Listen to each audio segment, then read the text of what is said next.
বিসমিল্লাহির রহমানির রহিম।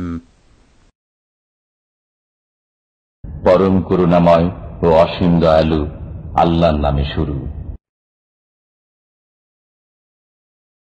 طوبى لمن حفظ الكتاب بصدره فبدا وضيئا كالنجوم تألقا وتمثل القرآن في أخلاقه وفعاله فيه الفؤاد تعلقا وتلاه في جنح الدجى متدبرا والدمع من بين الجفون ترقرقا هذه صفات الحافظين كتابه حقا فكن بصفاتهم متخلقا يا حافظ القرآن رتل آيه فالكل أنصت للتلاوة مطرقا يا حافظ القرآن لست بحافظ حتى تكون لما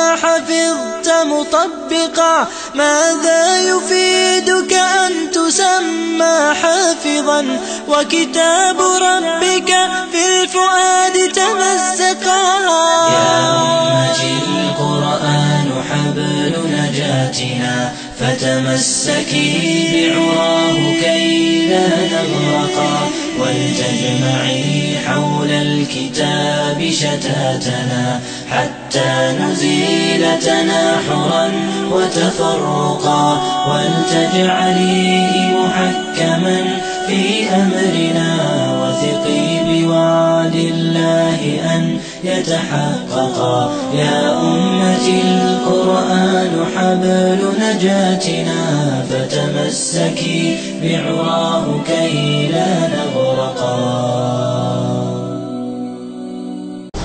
بسم الله الرحمن الرحيم الحمد لله رب العالمين والصلاة والسلام على سيد المرسلين نبينا محمد وعلى آله وصحبه أجمعين أما بعد فقد قال المؤلف رحمه الله تعالى كتاب الصلاة باب المواقيت عن أبي عمرو الشيباني واسمه سعد بن إياس رضي الله عنه قال حدثني صاحب هذه الدار وأشار بيده إلى دار عبد الله بن مسعود رضي الله عنه قال سألت رسول الله صلى الله عليه وسلم أي الأعمال أحب إلى الله عز وجل قال الصلاة على وقتها قلت ثم أي قال بر الوالدين قلت ثم أي قال الجهاد في سبيل الله قال حدثني بهن رسول الله صلى الله عليه وسلم ولو استزدته لزادني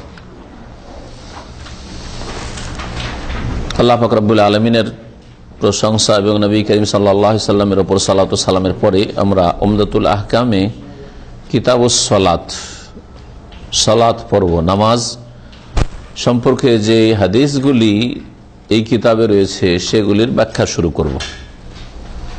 এই সালাতের পর্বে সালাত সংক্রান্ত বিভিন্ন দিক নিয়ে যেহেতু হাদিস রয়েছে সুতরাং এক এক বিষয়ের হাদিসকে আবার এক একটি অধ্যায়ে বাবে ভাগ করা হয়েছে। তাই লেখক বলছেন কিতাবুস সালাত, এ হচ্ছে সালাত পর্ব, যাতে সালাত নামাজ সম্পর্কে বিভিন্ন রকমের হাদিসগুলি রয়েছে। আর নামাজ শুরু করার আগে তার ওয়াক্ত জানতে হবে, সময় জানতে হবে যে কখন নামাজগুলি আদায় করতে হবে। সেই জন্য শুরু করেছেন বাবুল মাওয়াকিত দিয়ে। এই অধ্যায় হচ্ছে সালাতের সময় সমূহ সম্পর্কে। মাওয়াকিত মিকাতুনের বহুবচন, ওয়াক্ত মানেও সময় হয় আর মিকাত মানেও সময় হয়। ওয়াক্তের জামা হচ্ছে আওকাত বা ওকুত। অধিকাংশ এরা যারা হাদিসের লেখক মুহাদ্দিসিন বা ফুকাহা তারা মাওয়াকিতুস সালাতটা ব্যবহার করেছেন, কেউ কেউ বাবু আওকাতিস সালাত ব্যবহার করেছে নামাজের ওয়াক্ত সমূহ। কিছু কিতাবে রয়েছে বাবু ওকুতিস সালাত, যেমন মুয়াত্তা মালিকে রয়েছে বাবু ওকুতিস সালাতে, ওয়াক্তের জামা ওকুত আর ওয়াক্তের জামা আওকাত। আওকাতটা আজকাল ব্যবহার হচ্ছে। আর মাওয়াকিত শব্দটি মিকাতের বহুবচন। মিকাত মানেও সময় এখানে, কিন্তু মিকাতটি দুই অর্থে ব্যবহার হয়। মিকাত স্থানগত আর কালগত। মিকাতে জামানি, মিকাতে মাকানি। মিকাতে মাকানি মানে স্থানগত। স্থানগত মিকাত এটা হচ্ছে হজ উমরার ক্ষেত্রে। হজ উমরার ক্ষেত্রে যারা বাইরে থেকে এসে হজ করবেন অথবা উমরা করবেন তাদের জন্য মক্কার চারিদিকে 5টি মিকাত রয়েছে, যেই জায়গাগুলি থেকে এহরাম করা আবশ্যক বহিরাগত হাজি বা উমরাকারীদের জন্য।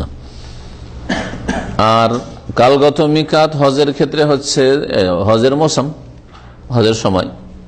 জি, নামাজের ক্ষেত্রে এখানে সময়গত বা কালগত মিকাত বোঝানো হয়েছে, মানে যে সময়গুলিতে 5 ওয়াক্ত সালাত আদায় করতে হবে, অর্থাৎ নামাজের সময় শুরু কখন হয় প্রত্যেক নামাজের আর শেষ কখন হয়, এই বিষয়গুলি নিয়ে হাদিস এসছে, যে হাদিসগুলি ইনশাআল্লাহ তাআলা আজকে শেষ করব। সালাতের শাব্দিক অর্থ হচ্ছে দোয়া। সালাত মানে হচ্ছে দোয়া। আল্লাহ পাক কোরআনে কারীমে বলছেন ওয়াসাল্লি আলাইহিম, নবী সাল্লাল্লাহু আলাইহি ওয়াসাল্লামকে আল্লাহ পাক বলছেন সূরা তাওবাতে যে মানুষের কাছ থেকে যাকাত নাও আর ওয়াসাল্লি আলাইহিম, তাদেরকে দোয়া দাও। সাল্লি আলাইহিম মানে উদউ লাহুম, ইন্না সালাতাকা সাকানুল লাহুম, নিঃসন্দেহে তোমার সালাত, এখানে সালাত মানে নামাজ নয়, নিঃসন্দেহে তোমার দোয়া তাদের জন্য প্রশান্তির কারণ, সাকানুল লাহুম। তো কোরআনের ভাষায় সালাত দোয়ার অর্থে ব্যবহৃত হয়েছে। তো যে শরীয়তের যে সালাত মানে নামাজ, এই নামাজকে সালাত কেন বলা হইল? দোয়ার সাথে কি সম্পর্ক? দোয়ার সাথে সম্পর্ক হচ্ছে জুজ এবং কুলের সম্পর্ক। অর্থাৎ নামাজ যে 5 ওয়াক্ত সালাত, এটা অনেকগুলি ইবাদতের সমষ্টির নাম। তার একটি ইবাদত হচ্ছে দোয়া, তার একটি ইবাদত হচ্ছে দোয়া। তো একটি ইবাদত দোয়া, তো এটা হচ্ছে জুজ মানে একটা অংশ, নামাজের একটা অংশ হচ্ছে দোয়া। আর ওতে আরো অন্যান্য অংশ রয়েছে, রুকু রয়েছে, সিজদা রয়েছে, কিয়াম রয়েছে, কর্মগত আমল রয়েছে, বাচনিক আমল রয়েছে, তেলাওয়াত রয়েছে, তাসবিহ রয়েছে ইত্যাদি। সালাত আলান নবী রয়েছে, সালাম আলান নবী রয়েছে। তাহলে একটা অংশ বলে গোটাটাকে নাম দেওয়া হয়েছে, একটা অংশ দিয়ে গোটাটার নাম দেওয়া হয়েছে। তাসমিয়াতুল কুল বে ইসমিল জুজ, যেটাকে আরবিতে বলা হয়, পুরোটার নাম দেওয়া একটা অংশ দিয়ে বা অঙ্গ দিয়ে। যেমন আমরা আমাদের ভাষায় করি, এটা লোক অনেকদিন পরে দেখছেন, ছুটি থেকে এসে, যেমন আমাদের ভাই, আপনার চেহারাটা অনেক দিন থেকে দেখিনি, চেহারা অনেক দিন থেকে দেখিনি মানে কি? আপনাকে দেখিনি। তাহলে চেহারা একটা অঙ্গ বলে, জুজ বলে মুরাদ বা উদ্দেশ্য কি করেছেন? কুল, ফুল ব্যক্তিটাকে উদ্দেশ্য করেছেন।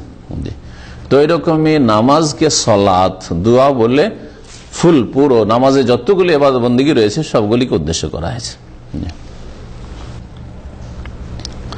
শরীয়তের ভাষায় অর্থাৎ সালাতের সংজ্ঞা কেউ যদি জিজ্ঞেস করে, ডিফিনেশন, তাহলে বলবেন আকওয়ালুন ওয়া আফআলুন মুফতাতাহাতুন বিত্তাকবীর ওয়া মুখতাতামাতুন বিত্তাসলিম মা'আন নিয়্যাহ।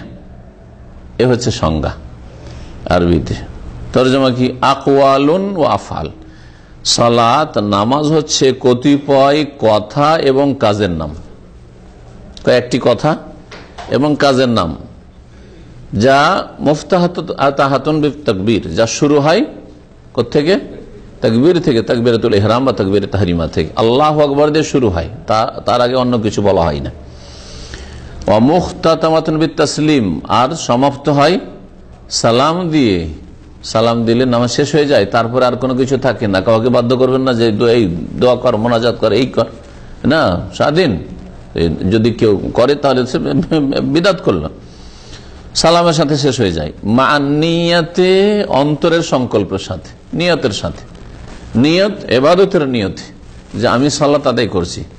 কারণ এই নিয়ত যদি না থাকে আর আপনি তাকবীরে আল্লাহু আকবার দিয়ে শুরু করেন আর সালাম দিয়ে শেষ করেন, কিন্তু শরীর চর্চা যদি উদ্দেশ্য থাকে বা কাউকে ব্যঙ্গ করা উদ্দেশ্য থাকে, যেমন কাফেররা, এরকম দেখা গেছে যে কাফেররা নামাজ নিয়ে ঠাট্টা করছে, অথবা বিদাতিরা সুন্নতি নামাজ নিয়ে ঠাট্টা করছে, তো নামাজ নয় ওইটা, হ্যাঁ, তো ইবাদত হলো না, ওর নাম সালাত নয়।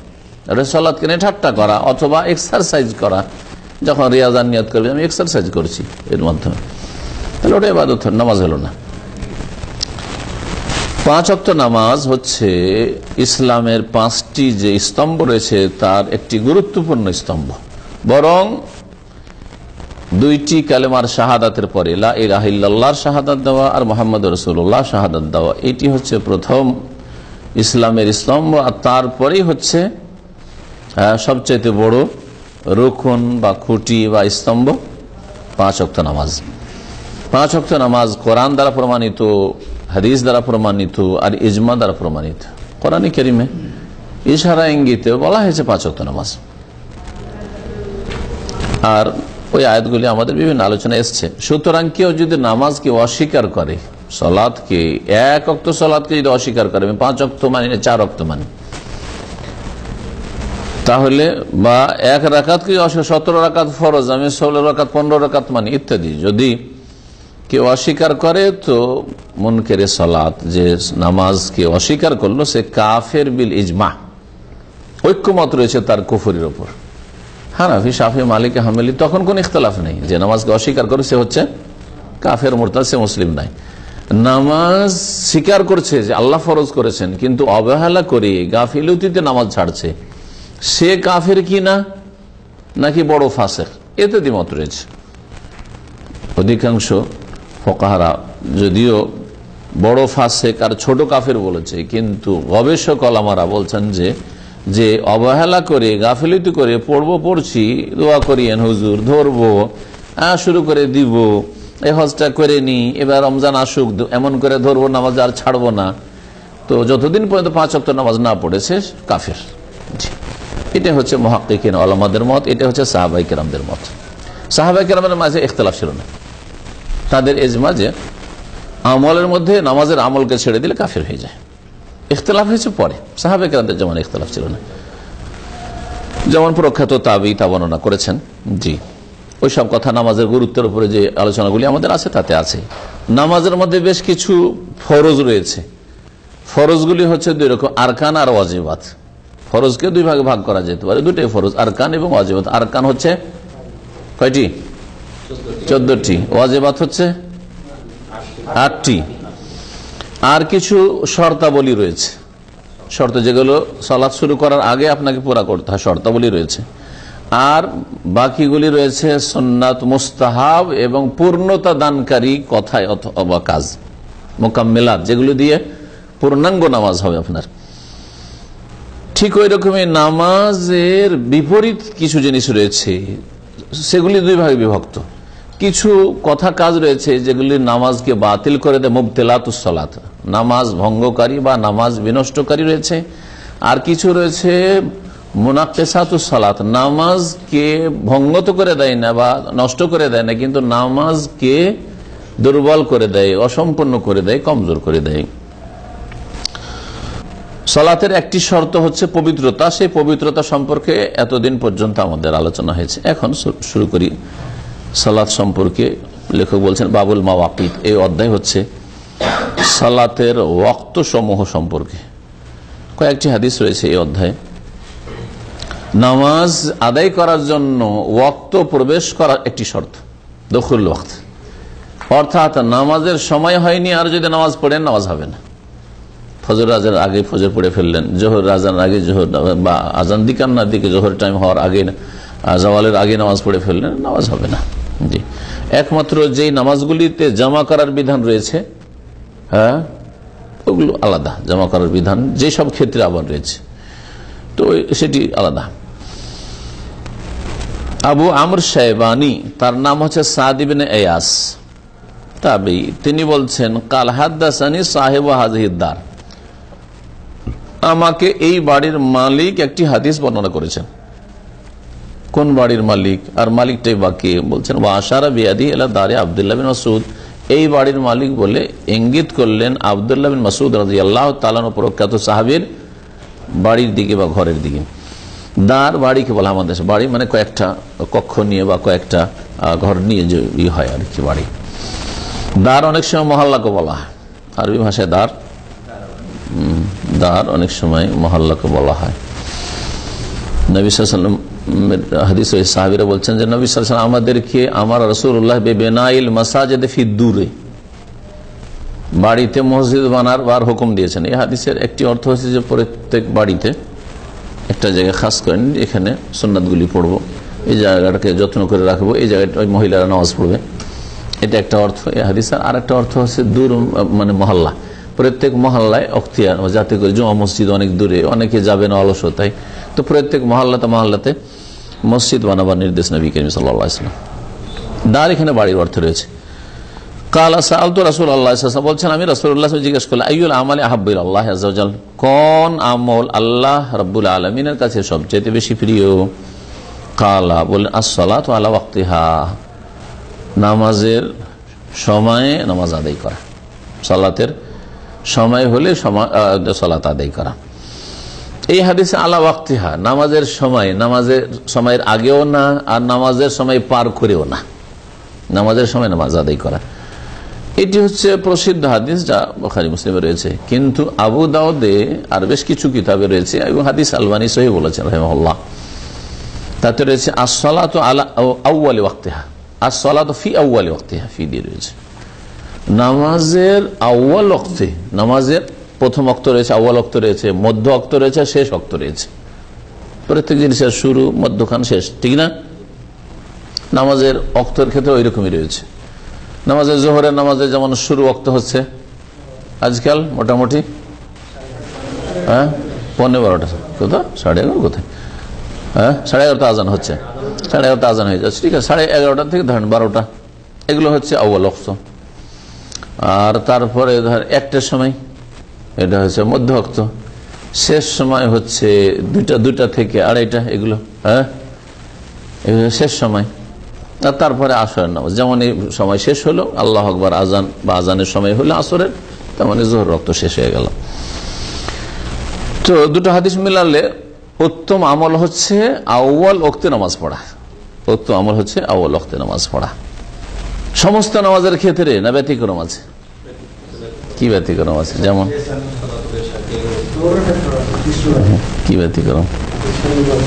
এশার নামাজ দেরিতে পড়লে বেশি নাকি? সবসময় লোকজনের জন্য এশার নামাজ বিলম্ব করা কষ্টকর, মহল্লার লোকের জন্য বা মসজিদের মুসল্লিদের জন্য। আর আপনি বলছেন আমরা দেরি করে নামাজ পড়বো, রাত 10টা 10:30টায় নামাজ পড়বো, এটা বেশি নাকি যে পড়বে পড়ুক আর যে আসতে পারবে না ও দেখে নিব, অন্য কোনো মসজিদ যেখানে তাড়াতাড়ি নামাজ হচ্ছে ওখানে পড়ে নিক, এইটাই করা না? লোকজন সবাই যদি মোটামুটি ইয়ে থাকে, এতে মানে মত দেয় যে ঠিক আছে আমরা দেরি করে নামাজ পড়বো, মহল্লার লোক দেখতে হবে, অবস্থাটা দেখতে হবে, ওদের অবস্থা দেখতে হবে। এশার নামাজ বিলম্ব করলে বেশি উত্তম, আউয়াল ওয়াক্তে উত্তম নয়। এই জন্য নবী সাল্লাল্লাহু আলাইহি ওয়াসাল্লাম বলেছেন যে আমার উম্মতের জন্য যদি কষ্টকর না হইতো, যেমন মিসওয়াকের ক্ষেত্রে বলেছেন তেমনই বলেছেন লা আখারতু আল ইশা ইলা সুলুসিল লাইল, অর্ধেক রাত পর্যন্ত বিলম্ব করলে বেশি নাকি, রাত 10টা 10:30 11টা এই সময়গুলিতে পড়লে বেশি ফজিলত রয়েছে। কিন্তু তার জন্য কষ্ট যাতে না হয় মুসল্লিদের, এইদিকে মুসল্লিদের কষ্ট হচ্ছে না আমরা আফজালটা আদায় করো, আফজাল হবে না তখন। সবাই যদি সম্মত থাকে তাহলে তখন উত্তম হবে। জোহরের নামাজ সম্পর্কে ইখতিলাফ রয়েছে। জোহরের নামাজের ক্ষেত্রে আউয়াল ওয়াক্তে নবী সাল্লাল্লাহু আলাইহি ওয়াসাল্লাম আউয়াল ওয়াক্তে পড়েছেন, কখনো বিলম্ব করে পড়েননি। কিন্তু নবী সাল্লাল্লাহু আলাইহি ওয়াসাল্লাম একটা হাদিস রয়েছে ইজাস্তাদাল হাররু ফাআবরিদু আবিসসালাতে, যখন রোদের প্রখরতা বা গরমের কি থাকবে, প্রচন্ড গরম থাকবে, তখন তোমরা কি করিও? ফাআবরিদু বিসসালাতে, জোহরের সালাতকে ঠান্ডা করে পড়িও। ফাইন্না শিদ্দাতাল হাররি মিন ফাইহি জাহান্নাম, কারণ এই গরমের যে ভাবটা এটা জাহান্নাম থেকে, জাহান্নামের ভাব থেকে। শিদ্দাতুল হার, রৌদ্রের বা তাপের যে প্রখরতা, এটা হচ্ছে জাহান্নামের ভাব থেকে বা ভাপের অন্তর্ভুক্ত। আল্লাহ জানেন কেমন করে সেই ভাবটা আসছে না আসছে, কিন্তু নবী সাল্লাল্লাহু আলাইহি ওয়াসাল্লাম এই কথা। তো এখন সায়েন্স যদি অস্বীকার, সায়েন্স তো জান্নাত জাহান্নাম বিশ্বাস করে না, ও জানেই না যে জান্নাত জাহান্নাম আছে, আল্লাহ বলেন সৃষ্টি করা আছে। তাহলে কি আজকে যদি বলে যে না এটা সায়েন্টিফিক কথা নয়, তো জান্নাত জাহান্নাম সৃষ্টি আছে, এটা কোন সায়েন্টিফিক কথা তাদের? সুতরাং কখনো এরকম করে না যে সায়েন্স তো বলছে যে গরমের কারণ আলাদা, শীতের কারণ আলাদা, আর হাদিস আলাদা বলা হচ্ছে। সায়েন্স আজকের সায়েন্স কালকে মিথ্যা। আজকে থেকে 50 বছর আগে যেটা সায়েন্সে বলেছে আজকে তারাই বলছে যেটা ভুল বলছেন। শুধু মানুষের কথা, মানুষের কথা, মানুষকে সামান্য জ্ঞান দেওয়া হয়েছে। জি, আমাদেরকে ওহীকে ঠিক রেখে তারপরে তখন আমাদের জ্ঞান চর্চা করতে হবে বা আমাদেরকে সায়েন্স চর্চা করতে হবে। একদল বলছেন যে জোহরের নামাজও গ্রীষ্মকালে ঠান্ডা করে পড়া উত্তম, নবী করিম সাল্লাল্লাহু আলাইহি ওয়াসাল্লাম তেমন করেন নাই। এই জন্য আরেক দল বলছে না, সেটা আউয়াল ওয়াক্তে, একমাত্র এশার ক্ষেত্রে। যাই হোক, যদি খুব ওখানে দেখা যায় যে রোদে কষ্ট হচ্ছে তো বিলম্ব করা যেতে পারে হাদিসের আলোকে।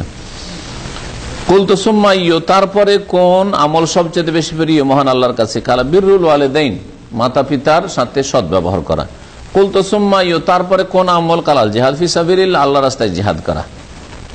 এখানে গুরুত্বপূর্ণ 3টি বিষয় উল্লেখ। কালা হাদ্দাসানি বিহিনা রাসূলুল্লাহ সাল্লাল্লাহু আলাইহি ওয়াসাল্লাম, রাসূলুল্লাহ সাল্লাল্লাহু আলাইহি ওয়াসাল্লাম এই বিষয়গুলি আমাকে বর্ণনা করেছেন। আব্দুল্লাহ মাসউদ রাদিয়াল্লাহু তাআলা বলেন, ওয়ালাউ ইস্তাজাদতুহু, আর আমি যদি তার কাছে আরো অতিরিক্ত চাইতাম।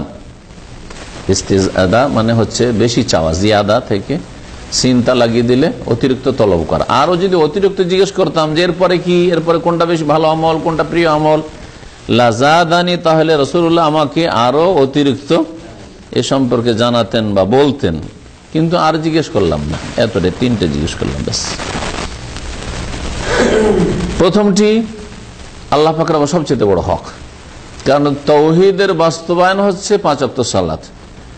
আপনি যে আল্লাহর একত্বে বিশ্বাসী বেনামাজি ওর প্রতিষ্ঠাই করে না। আপনাকে ইবাদতের জন্য সৃষ্টি করা হয়েছে, বেনামাজির প্রথম ইবাদতই নাই, তো আবার বাকি কি কবুল হবে? কোথায় ইবাদত করে সে? আল্লাহ পাক রব্বুল আলামিনের সবচেয়ে বড় ইবাদত হচ্ছে আল্লাহকে সিজদা করা। এর মাধ্যমে তার তাওহীদ যে অন্তরে আছে, ঈমান আছে, এটা প্রমাণ করে দেওয়া। সুতরাং নামাজবিহীন ইসলামের কল্পনা নেই। এটা এই যুগের উম্মতে মুসলিমার ওপর আল্লাহর মার, আল্লাহর দিন থেকে সরেছে, নামাজ ত্যাগ করেছে। নামাজ যখন ছেড়ে দিয়েছে, আল্লাহ পাক এদের কাছ থেকে নেতৃত্ব ছিনিয়ে নিয়েছে। এই উম্মতের নামাজ আগে উঠে গেছে, তখন এই উম্মতে যে ইসলামিক শাসন ছিল সেটা আল্লাহ কেড়ে নিয়েছে, খেলাফত কেড়ে নিয়েছে। এই মর্মে একটা হাদিস রয়েছে, উম্মতের প্রথম যেটা উঠবে সেটা নামাজ, আর সব শেষে যেটা উঠবে সেটা হচ্ছে খেলাফত। খেলাফত উঠে যাবে নাই। মুসলিমরা এমন বিভক্ত হয়ে রয়েছে যে এদের উপর নেতৃত্ব কুফরি শক্তি চলছে। এটা আল্লাহ পাকের সবচেয়ে বড় হক, 5 ওয়াক্ত সালাত। আর আল্লাহর পরে কার হক রয়েছে? পিতা মাতার। এই জন্য সবচেয়ে প্রিয় আমল নামাজের পরে হচ্ছে, সেটাও টাইম মোতাবেক নামাজ পড়া। তাহলে যারা টাইম বেটাইম করে নামাজ পড়ছে, ফজর নামাজ পড়ে কিন্তু টাইম পার করে জামাত ছেড়ে দিয়ে, ওদের আমল উত্তম নয়, আল্লাহর কাছে প্রিয় নয়, বরং কবুলই হয় না। টাইম পার হয়ে গেলে কবুলই হয় না। জামাত ছেড়ে যদি পড়ে, টাইমও পড়ে, তো গুনাহগার। জি, আল্লাহর পরে মাতা পিতার হক, তাই বলছেন বিরুল ওয়ালিদাইন, মাতা পিতা। আল্লাহ কোরআনে কেন বলেছেন, ওয়াকাযা রাব্বুকা আল্লা তা'বুদু ইল্লা ওয়া বিল ওয়ালিদাইনি ইহসানা ওয়া'বুদুল্লাহ ওয়া লা তুশরিকু বিহি শাইআন ওয়া বিল ওয়ালিদাইনি ইহসানা, সূরা ইসরা, সূরা নিসা, সূরা নিসা। তারপরে দ্বীন ইসলাম, যে দ্বীন ইসলামের বড় ইবাদত হচ্ছে বা তাওহীদের প্রতিষ্ঠা হচ্ছে 5 ওয়াক্ত সালাত। আল্লাহর হক আদায় করলেন, তারপরে বান্দার হক, আল্লাহর হকের পরে বান্দার হক আদায় করা ফরজ। বান্দা, যত বান্দা রয়েছে, যত মাখলুক রয়েছে, তার মধ্যে সবচাইতে গুরুত্বপূর্ণ হক হচ্ছে মাতা পিতার, ওটাও আদায় করলেন। তাহলে আপনার ঈমান ইসলামকে শক্তিশালী করতে হবে। ঈমান ইসলামকে শক্তিশালী করার জন্য সবচাইতে গুরুত্বপূর্ণ আমল হচ্ছে জিহাদ ফি সাবিলিল্লাহ। জিহাদ ফি সাবিলিল্লাহকে ছেড়ে দিয়েছে, এই জন্য মুসলিম জাতি লাঞ্ছিত। এই জন্য নবী সাল্লাল্লাহু আলাইহি ওয়াসাল্লাম 3 নম্বরে বললেন সবচেয়ে প্রিয় আমার আল্লাহর কাছে কি? আল জিহাদ ফি সাবিলিল্লাহ, আল্লাহর রাস্তায় জিহাদ করা, আল্লাহর কালেমাকে উঁচা করার জন্য, দুনিয়ার কোনো গরজে নয়। এই হাদিস থেকে যে বিষয়গুলি জানা গেল, আমাদের আলোচনাতে প্রায় কথা চলে আসছে, কিন্তু ভাষ্যকার কথা বলতে গিয়ে অনেক সময় রিপিট হয়ে যাচ্ছে। বলছেন ইন আহাব্বাল আমাল ইলাল্লাহ তাআলা as-সালাত ফি ওয়াক্তিহা, সবচেয়ে প্রিয় আমল আল্লাহ পাকের কাছে যথাসময়ে টাইম মতো নামাজ পড়া, সুম্মা বিরুল ওয়ালিদাইন, তার মাতা পিতার সেবা করা, তারপর জিহাদ ফি সাবিলিল্লাহ। জিহাদ ফি সাবিলিল্লাহকে বলা হয়েছে ইসলামের চূড়া, জিরওয়াতু সানামি মেহি আল জিহাদ, ইসলামের চূড়া হচ্ছে জিহাদ। চূড়ায় উঠতে যেমন কষ্ট লাগে, জিহাদও বড় কষ্টকর। আর চূড়ায় উঠে গেলে যেমন গোটা দুনিয়া দূর দূর পর্যন্ত দেখতে পাচ্ছেন, তেমনি যদি এই জিহাদের চূড়ায় উঠে যেতে পারেন তাহলে দুনিয়ার সকল নেতৃত্ব দিতে পারবেন। তার বিভিন্ন দিকে এই কথাটি নবী সাল্লাল্লাহু আলাইহি ওয়াসাল্লামের কথা অলঙ্কারপূর্ণ। ই শুধু নয় যে বলে দিয়েছেন হয়তো চূড়া, কিন্তু চূড়া মানে কি, উঠতেও কষ্ট লাগে, হ্যাঁ, আর উঁচাই উঠে গেলে আবার মজাও লাগে। উঁচে উঠে গোটা দাম্মাম দেখছেন, সবচেয়ে বড় বিল্ডিং এর টাওয়ারে যদি উঠে যান একটা মজা আছে। আর এই সমুদ্র দেখতে পাচ্ছি, তাই না, গোটা দাম্মামটা দেখতে পাচ্ছি কোন দিকে কতটা আছে। জি, তো ওই রকমই জিহাদ ফি সাবিলিল্লাহর মাধ্যমে আপনি গোটা দুনিয়ার নেতৃত্ব দিতে পারবেন। আনতুমুল আলাউন, উপরে থাকবে। জি,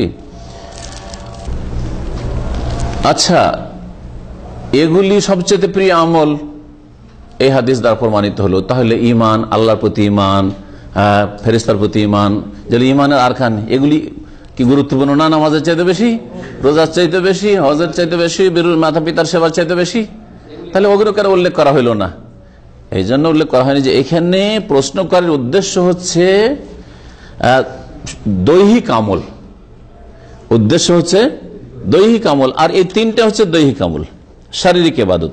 সালাত, নামাজ দৈহিক আমল, মাতা পিতার সেবা করবেন আপনার শ্রম দিয়ে, আপনার সময় দিয়ে, দৈহিক আমল। জিহাদ করবেন আপনার শারীরিক ক্ষমতা দিয়ে, তো দৈহিক আমলগুলি বলা হয়েছে। কালবি আমল, হৃদয়ের যে কলবের আমলগুলি, ওগুলো বলা হয়নি, কারণ হৃদয়ের আমল না থাকলে এগুলো কবুলই হবে না। মাতা পিতার সেবা করছেন, জিহাদ করছেন, কিন্তু আল্লাহ পরকাল ঈমান নেই, কোনো কাজে আসবে না, তাহলে ওগুলো আরো আগে। তো কারো যদি প্রশ্ন উঠে যে ওগুলো কেন উল্লেখ করা হয় না, বলবেন যে এখানে উদ্দেশ্য ছিল দৈহিক আমলগুলি বর্ণনা করে। ইয়াকসুদু বিহাযা সওয়াল আল আমাল আল বাদানিয়া, এগুলি থেকে দৈহিক আমল উদ্দেশ্য করা হয়েছে। জি, কারণ নবী সাল্লাল্লাহু আলাইহি ওয়াসাল্লাম যেমন প্রশ্নকারীর উদ্দেশ্য ছিল তেমন উত্তর দিয়েছেন। এই হাদিস থেকে আরো জানা গেল যে সবগুলি আমল একই পর্যায়ের না, আমল বিভিন্ন স্তরে রয়েছে, সব আমল একই রকমের না।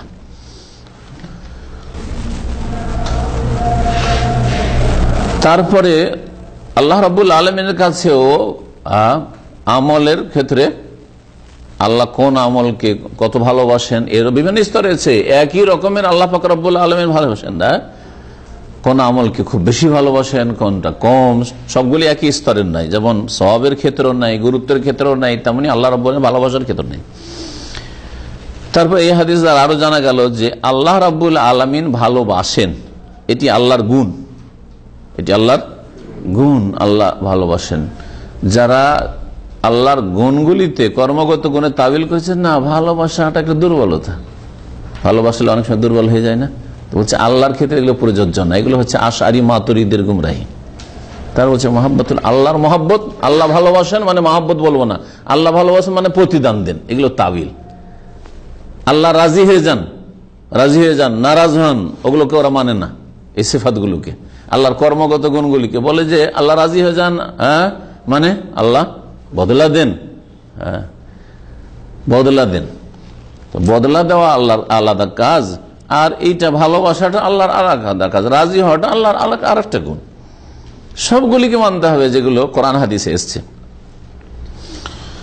কোরআনে রয়েছে ইউহিব্বুকুমুল্লাহ, আল্লাহ তোমাদেরকে ভালোবাসবেন। তাহলে মহাব্বতুল্লাহ, আল্লাহ যে ভালোবাসেন আল্লাহর নেক বান্দাদেরকে বা নেক আমলগুলিকে, এটা আল্লাহর একটি সিফাত, আল্লাহর গুণ, এই হাদিস দ্বারা প্রমাণিত হয়। কিন্তু আল্লাহর গুণ আল্লাহর মতো, আমাদের গুণ, হ্যাঁ আমাদের গুণে ত্রুটি আছে।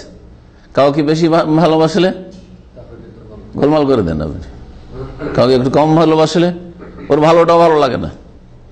আর বিদাতি মোল্লাকে বিদাতিরা ভালোবাসে, তারপর তাদের শিরকগুলোকে ইসলাম মনে হচ্ছে, আর ওদের পক্ষ থেকে ডিফেন্স করছে। কিন্তু কোরআন এবং হাদিসের আলেম যদি কোরআনের আয়াত রাসূলের হাদিসও বলে, তারপরও দুশ্মনীর শেষ নাই, শত্রুতার শেষ নাই। জি, আল্লাহ রাব্বুল আলামিন এই সমস্ত ত্রুটি থেকে মুক্ত। ভালোবাসলেই নম্রতা চলে আসবে, আপনি হক পথে আপনি শক্ত থাকতে পারবেন না, আর কাউকে ঘৃণা করলেও আপনি সেখানে ন্যায় নীতি অবলম্বন করতে পারবেন না। এটা মানুষের দোষ, সৃষ্টির দুর্বলতা। জ্ঞান সম্পর্কে জিজ্ঞাসা করা, সাহাবীরা জিজ্ঞেস করেছেন নবী করিম সাল্লাল্লাহু আলাইহি সাল্লাম বিভিন্ন রকম যে ব্যক্তি প্রশ্নকারী বা যাকে সম্বোধন করেছেন তার অবস্থা দেখে উত্তর দিয়েছেন। কারণ আল্লাহর ভালোবাসা আমল মেলা রয়েছে। একটা লোক এসে বলছেন, ইয়া রাসূলুল্লাহ আমাকে নসিহত করো। বলছে তুমি রাগ করিও না, এর চাইতে বড় বড় মেলার নেক আমল আছে, তুমি লা তাগযাব। কেন? নবী সাল্লাল্লাহু আলাইহি ওয়াসাল্লাম জানতেন যে এই লোকটার রাগ বেশি, মেজাজ গরম, বদ মেজাজ, তো গোলমাল করে দিবে। হ্যাঁ, এই রাগ দিয়ে গোলমাল হয়ে যাবে। এটা ঠান্ডা করার জন্য এটা উপদেশ দেওয়া দরকার। কাউকে অন্য কোনো উপদেশ দিয়েছেন, কাউকে কোনো এটা বেশি ফজিলতের বলছে, যে যেমন। জি, তারপরে দেখতে হবে অবস্থা প্রেক্ষিতে আমলটা আল্লাহর কাছে বেশি প্রিয় হয়। নবী সাল্লাল্লাহু আলাইহি ওয়াসাল্লামকে একবার জিজ্ঞাসা করছেন এক সাহাবী যে আইয়ু সাদাকাত আফজাল, সবচাইতে উত্তম দান কি? তো বলছেন যে জহদুল মুকিল, যার অল্প আছে তারপরে আপ্রাণ চেষ্টা করে দিচ্ছে। 4 আনাও যদি দান করে আর ওর কাছে কোন রকম ওই 4 আনাও প্রয়োজন তার নাস্তার জন্য, না হলে ওই 4 আনা দিলেও তো নাস্তাতে না খেয়ে থাকতে হয়, তো এটা হাজার হাজার লাখ লাখ টাকা খরচ করার চাইতে বেশি নাকি? ওই লোকের অবস্থা দেখে অথবা তখনকার লোকজন যারা সাদকা নেবে তাদের অবস্থা দেখে। এখন মানুষ ক্ষুধার্ত রয়েছে, এখন পয়সার প্রয়োজন রয়েছে, অর্থ ব্যয় করা প্রয়োজন রয়েছে, এখন তাহাজ্জুদের ফজিলত চাইতে বেশি ফজিলত হচ্ছে দান খায়রাত করা। হ্যাঁ, মানুষ খেতে পায় না, আর যদি আপনি তাহাজ্জুদের নেকি করেন তো ওই তাহাজ্জুদের নেকির এখন প্রয়োজন। হ্যাঁ, শুধু পয়সা খরচ করে করে একবারে মসজিদ তৈরি করবেন, এদিকে লোকে খেতে পায় না, মসজিদ তৈরি চাইতে বেশি নাকি তখন লোককে খাওয়া না। এইরকম নবী সাল্লাল্লাহু আলাইহি ওয়াসাল্লাম উত্তরগুলো দিয়েছেন। যাই হোক, আগে বাড়া যাক। আন আয়েশা রাদিয়াল্লাহু আনহা ক্বালাত লাকাদ কানা রাসূলুল্লাহ সাল্লাল্লাহু আলাইহি ওয়াসাল্লাম ইউসাল্লিল ফাজরা ফাতাশহাদু মাহু নিসাউম মিনাল মুমিনাতি মুতালাফিআতিন বিমুরুতিহিন্না সুম্মা ইয়ারজিনা ইলা বুয়ুতিহিন্না মা ইয়ারিফুহুন্না আহাদুম মিনাল গালাস। এই হাদিসটি বিভিন্ন ভাষা দিয়ে রয়েছে। এটা খানিকটা অপ্রসিদ্ধ ভাষায় রয়েছে, যে জায়গা থেকে নিয়েছেন, কিন্তু এটা আরো অন্যান্য ভাষা দিয়ে হাদিসটা ভাব অর্থটা ঠিক আছে, কিন্তু বিভিন্ন ভাষায় বর্ণিত হয়েছে। সুতরাং একটা অল্প পড়া লোকেরা একটা হাদিস মুখস্থ করে নেয় এক ভাষা দিয়ে, আর এক ভাষা দিয়ে কেউ যদি পড়ে তো ভুল ধরে বসে, পড়ছে ভুল পড়ছে। এই জন্য এটা যাতে করে না আসে, সেই জন্য মাঝে মাঝে আমি সতর্ক করি। না হলে এমনি বলার হয়তো প্রয়োজন নেই। এই রিওয়ায়াতটি বিভিন্ন ভাষা দিয়ে রয়েছে। আত্তাহিয়াত, প্রচলিত আত্তাহিয়াত যেটা পড়েন, এছাড়া আরো 2-3 তরিকাতে আত্তাহিয়াত রয়েছে। এখন আপনার সামনে কেউ আত্তাহিয়াত, তাইয়্যিবাত, জাকিয়াত, কোথা থেকে কোন বেদাতি আত্মায়াত লিয়ে এলো, কিন্তু আমি বেদাতি বলবো না, বুঝতে পেরেছেন? সন্নতি পড়েছে, বুঝতে পেরেছেন?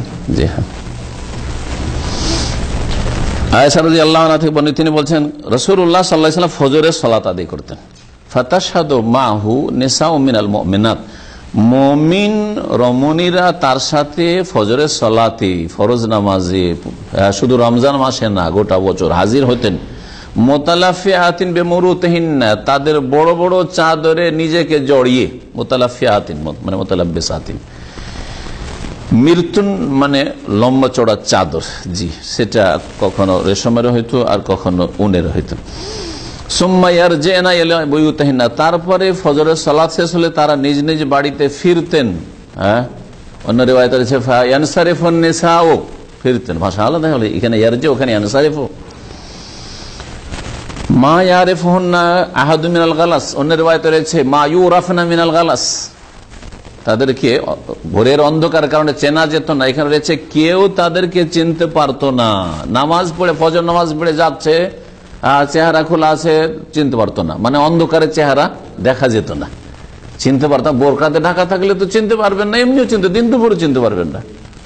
মাদ্রাসা কাছে বাচ্চাদেরকে নিতে যায়, মেয়েদেরকে নিতে যায়, কোনটা কার মেয়ে চিনতে পারে না, ব্যাগ দেখে চিনি, যেটা আমার আছে, জি, ও না ও চেনে আমাকে, গাড়ি নিয়ে দাঁড়িয়ে আছে পাশে, বুঝতেই পারছি না যে কোনটা, ওই ব্যাগ দেখে চিনি, আর না হলে ও চেনে গাড়িতে আসে, হয় না, ঠিক, জি।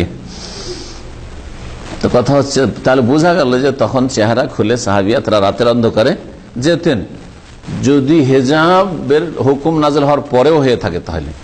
আর হতে পারে যে হেজাব পর্দা ফরজ হওয়ার আগের এই কথা বয়ান করা হচ্ছে, কারণ আর 6ষ্ঠ হিজরিতে পর্দার হুকুম নাযিল হয়েছে, পর্দা ফরজ করা। তার আগে পর্দা ফরজ ছিল না। সুতরাং সাধারণভাবে মহিলারা যে চলাফেরা করে শরীর গা হাত ঢেকে, কিন্তু মাথা চেহারা খুলে, হাত তারপরে পা টাকনা পর্যন্ত খুলে ইত্যাদি এইভাবে চলাফেরা করতো মহিলারা। তাদেরকে চেনা যেত না বা কেউ চিনতে পারতো না রাতের অন্ধকারের কারণে। গালাস বলা হয় রাতের, জুলমাতুল লাইলি, হ্যাঁ রাতের অন্ধকার। আর মা বলবেন যে মা দাউইন নাহার, দিনের আলোর সাথে।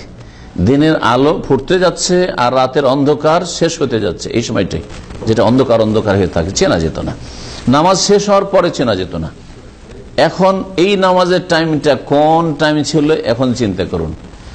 এইটা সৌদি আরবে যে নামাজ হয় সেই নামাজ, আহলে হাদিস মসজিদগুলিতে ভারত বাংলাদেশে যে নামাজ হয় সেই নামাজ, নাকি হানাফিদের মসজিদের নামাজ? নবী সাল্লাল্লাহু আলাইহি ওয়াসাল্লামের হাদিস মোতাবেক কার আমল করে এখন দেখেন?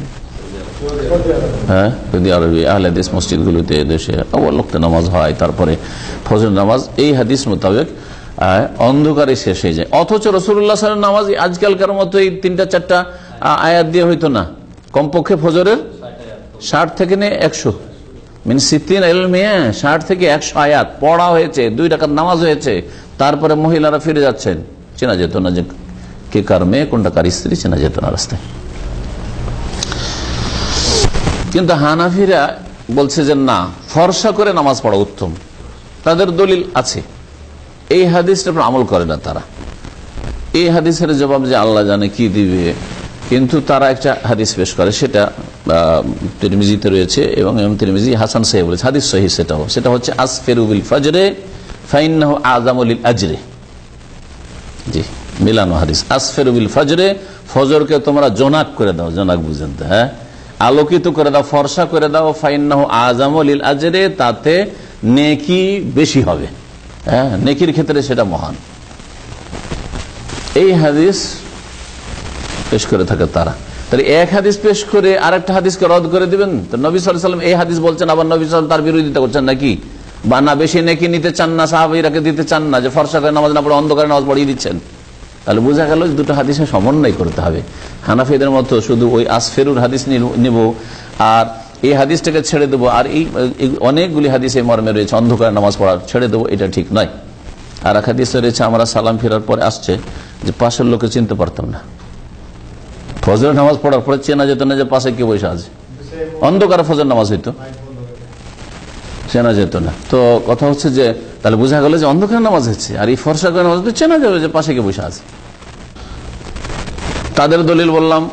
আর অধিকাংশ আইম্মায়ে কেরাম যারা বলছেন যে গালাসে অন্ধকারে নামাজ পড়া হচ্ছে উত্তম, বললাম। এখন দুটো সমন্বয় কি, সমন্বয়টা শুনে। সমন্বয় এর ক্ষেত্রে দুটি ব্যাখ্যা করা হয়েছে।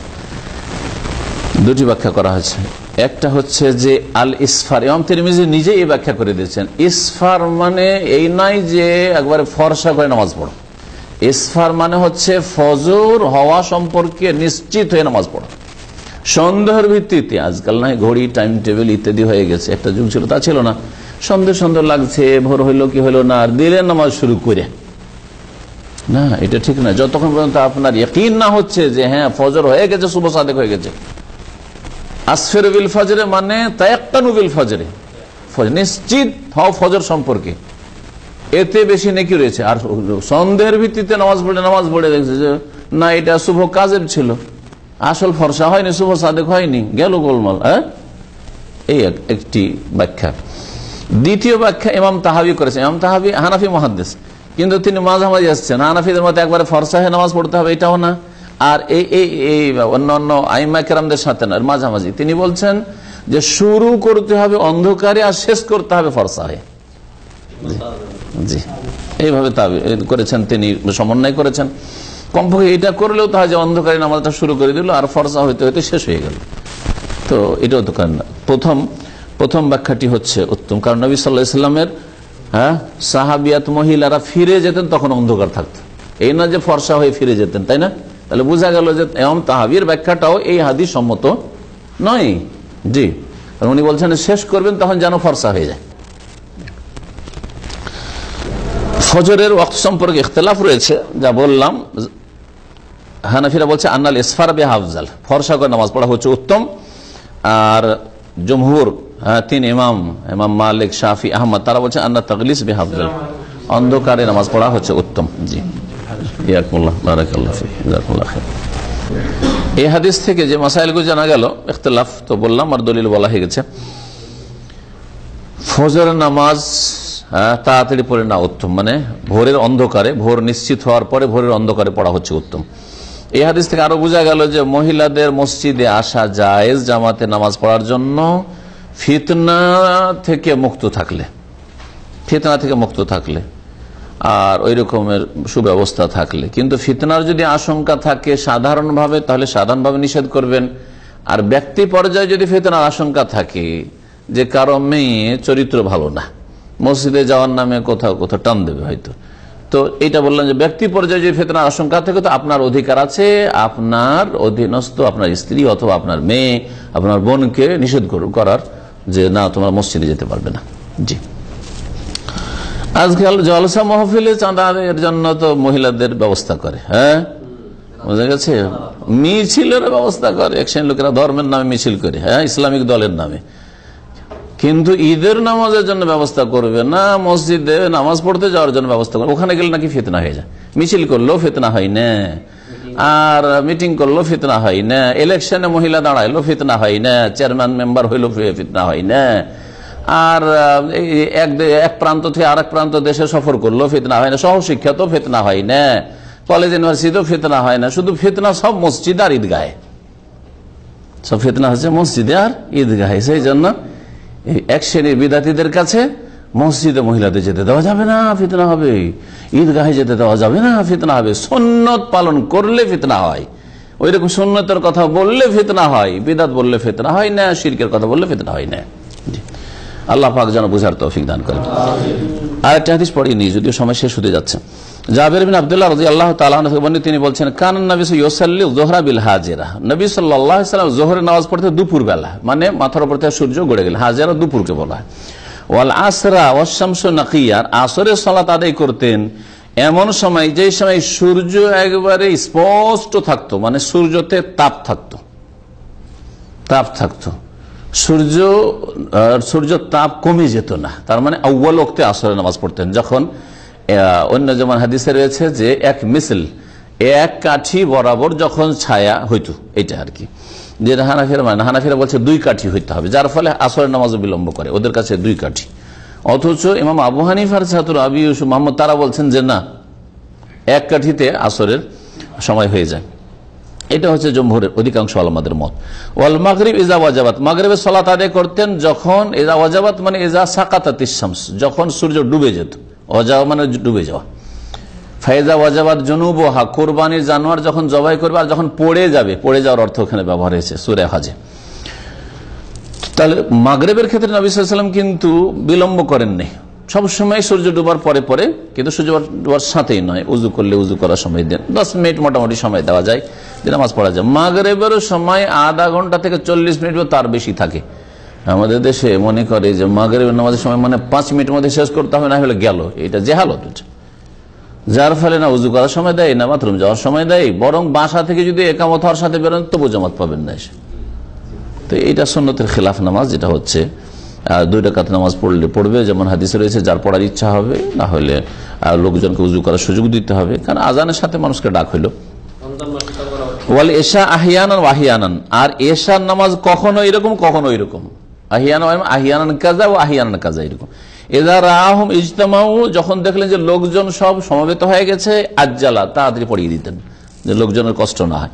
ওয়াইদা রাহুম আবতাউ, আর যখন দেখতেন যে এরা বিলম্ব করছে, আখারা, তখন নবী সাল্লাল্লাহু আলাইহি ওয়াসাল্লাম বিলম্ব করে দিতেন। আজকাল ওইরকম করা মুশকিল, কারণ টাইম টেবিল ফিক্স থাকতে হবে, বিশেষ করে শহরে। গ্রামে চলতে পারে, কোনোদিন একটু আগে পড়লাম, কোনোদিন পরে করলাম, কিন্তু শহরে যদি একদিন আধা ঘন্টা আগে হয়ে যায়, আরেকদিন 1 ঘন্টা পরে হয়, তাহলে মুশকিল লোকের জন্য। যারা আগে চলে আসবে তারা 2 মিনিট বরদাস্ত করতে চায় না। জি, ওয়াসুবহ, আর ফজরের নামাজ পড়তেন, কানান নবী সাল্লিহা বেগালাসিন, ভোরের অন্ধকারে ফজরের নামাজ পড়ে নিতেন। এই হচ্ছে নবী করিম সাল্লাল্লাহু আলাইহি ওয়াসাল্লামের হাদিস। জি, এই হাদিস থেকে জানা গেল যে আফজালিয়াতুল মুবাদারা বিস সালাত ফি আউয়ালি ওয়াক্তিহা মা আদাল এশা, এশা ছাড়া বাকি নামাজগুলি আউয়াল ওয়াক্তে পড়া হচ্ছে শ্রেয়। আন্নাল আফদাল ফিল ইশা তাখির, এশাতে আসল হচ্ছে যে বিলম্ব করে পড়াই হচ্ছে কি উত্তম। ওয়াকুন ইলা নিসফিল লাইল, সেটা খুব বেশি অর্ধেক রাত পর্যন্ত যেতে পারে। অর্ধেক রাত, জি হ্যাঁ, অর্ধেক রাত মানে সূর্য ডুবা থেকে শুরু করে ফজর আজান হওয়া পর্যন্ত, সূর্য ওঠা পর্যন্ত নয়। তাহলে ফজর আজান হচ্ছে আজকাল, হ্যাঁ 4:50, ধরেন 5টা করে দেন। আর এইদিকে হ্যাঁ মাগরিব হচ্ছে 5টা, হ্যাঁ 4টা, এটা 5টা করে দেন। ওইদিকে যখন 10 মিনিট পিছিয়ে দিয়েছি, তাহলে 5টা থেকে 5টা 10 ঘন্টা, তাই না? 12 ঘন্টা হয়ে যাচ্ছে। মাশাআল্লাহ, এত বড় রাত, 12 ঘন্টা। তারপরও তাহাজ্জুদ কয়জন পড়েন? মাঝে মাঝে হাত উঠাইতে বলতে হবে, তাহাজ্জুদ কে পড়ে? হাত উঠিয়ে করো, রিয়াকারি না। কেন তাহাজ্জুদ পড়েন এত বড় রাতে? তার মানে আপনার গরমের দিনে, গরমের রাতে ওই 3 ঘন্টা তো হইতো, আর এখন আপনার 8 ঘন্টা শুয়ে হয় না। তো কি বলছিলাম আসল বিষয়, তাহলে 6 ঘন্টা, 5টা থেকে 6 ঘন্টা, 6 5 11, রাত 11টার আগে আগে নামাজ সেরে নিতে হবে। কারণ রাত অর্ধেক রাত হলে ফজরের টাইম শেষ হয়ে যায়। কিন্তু তাহলে কেউ যদি 10টা থেকে 11টার মধ্যে এশার নামাজ পড়ে, এটা হচ্ছে সবচাইতে উত্তম। ইল্লা ইজাজতামাল মুসাল্লুনা ফাতুসাল্লা খাশিয়াতাল মাশাক্কাত আলাইহিম, লোকজন হাজির হয়ে গেছে আর লোকজন অপেক্ষা করছে, অথবা লোকজনের জন্য কষ্ট, বলছে না আমরা এত লেট করে এশা পড়তে পারবো না, ভাই অসুবিধা আমাদের ইত্যাদি, কাজ আছে বা ঘুম আছে, ফজরে উঠতে হবে তাড়াতাড়ি, হইতে পারে। দেখতে হবে যে যারা মুসল্লি মসজিদের তাদের মতামত কি। জি, এই হাদিসে দলিল কিসের রয়েছে? তাগলিস ফিল ফজর, ফজর অন্ধকারে পড়া। জি, এটি হচ্ছে উত্তম। ফিল হাদিসে আলা আন্না সালাত ফি জামাতিন আওয়ালা মিনাল ইতিয়ানি বিস সালাত ফি আউয়ালি ওয়াক্তিহা, জামাতে নামাজ পড়া একটা, আর একটা হচ্ছে আউয়াল ওয়াক্তে নামাজ পড়া। কোনটা উত্তম? একদিকে আউয়াল ওয়াক্তেরও ফজিলত রয়েছে, আর একদিকে জামাতের ফজিলত রয়েছে। জামাতের ফজিলত 25 গুণ 27 গুণ, আর আউয়াল ওয়াক্তে নামাজ পড়ার আলাদা ফজিলত, কিন্তু ওর গুণ জানা নেই আমাদের। কোনটাকে প্রাধান্য দেব দুটোর মধ্যে? আসসালাতু ফি জামাতিন আউলা, জামাতে নামাজ পড়া যদি একটু লেটে হয়, আউয়াল ওয়াক্তে নাও হয়, এটা উত্তম। জোহরের নামাজ যদি আপনি 12টায় পড়ে নেন, 12:15 পড়ে নেন, হ্যাঁ 12টা বা 12টায় পড়েন, তাহলে জামাত হচ্ছে না। কিন্তু যদি আপনি 12:30টায় পড়েন, তাহলে জামাত হচ্ছে। যেমন মাদ্রাসায়, মদিনা ইউনিভার্সিটিতে ক্লাস শেষ করে দেখা যাচ্ছে যে 12টায় পড়া যাচ্ছে না, হয়তো 12:30টায়।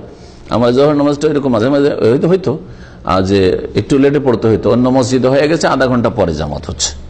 তাহলে আপনি আউয়াল ওয়াক্তে ফিরে আছেন বলে একটা আমেল বা কেউ আছে, হয়তো টিচার ফিরে আছে, আগে আউয়াল ওয়াক্তে পড়েনি, আউয়াল ওয়াক্তে পড়লো কিন্তু জামাতবিহীন, আর একটু লেট করে পড়লো জামাত সহ, তো জামাত সহ যারা পড়লো তারা উত্তম করলো। এখানে শেষ করা যাক নাকি? বাবের অর্ধেক হলো না, আর বেশি তাড়াতাড়ি করলে তর্জমা করা হবে। হ্যাঁ মারাইকুম, ঠিক আছে, এরকমই খালাস, ঠিক আছে। কিন্তু কোর্সে আজকে গোটা অধ্যায় ছিল। সাল্লাল্লাহু আলাইহি নবিয়িনা মুহাম্মদ ওয়া আলা আলিহি ওয়া সাহবিহি। হ্যাঁ মানে কি মাওয়াকিত, এই অধ্যায়টা গোটাই, হ্যাঁ অর্ধেক পৌঁছেছি, 3টা হয়েছে, 3টা হাদিস আছে। জিহাদ ফি সাবিলিল্লাহ, এখন তো জিহাদ ফি সাবিলিল্লাহ নাই, তা আমরা এইটাকে আমরা সমন্বয় করি, যেমন নামাজের সময়, ঠিক আছে। আচ্ছা, জিহাদ উত্তম না গেলে উত্তম, যখন আমাদের জিজ্ঞেস করলাম, আমাদের কি ভাই কি বলছেন? হ্যাঁ মুরাদ ভাই, হ্যাঁ জিহাদ উত্তম না ইলম শিখা উত্তম?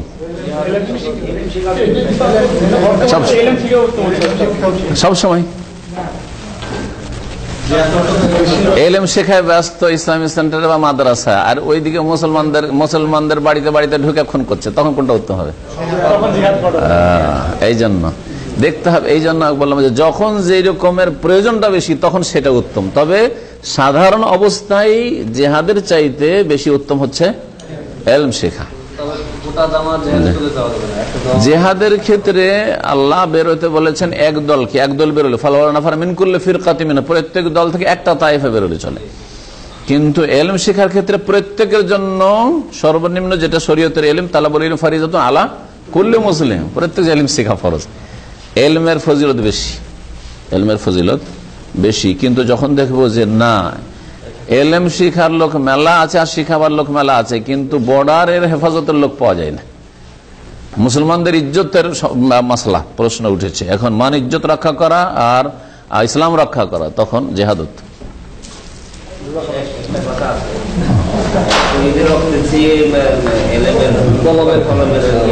জাল হাদিস, সহি হাদিস আমাদের জান্নাত জাল কথা, হাদিস জাল। نور على مر الزمان تألقا وأضاء للدنيا طريقا مشرقا وهدى من الرحمن يهدينا به للصالحات وللمكارم والتقى. نور على مر الزمان تألقا وأضاء للدنيا طريقا مشرقا وهدى من الرحمن يهدينا به للصالحات وللمكارم والتقى. هذا كتاب الله أعذب منهل أنعم به من مورد لمن استقى. قد صانه رب العباد بحفظه وحماه حتى لا يضيع ويخلقا.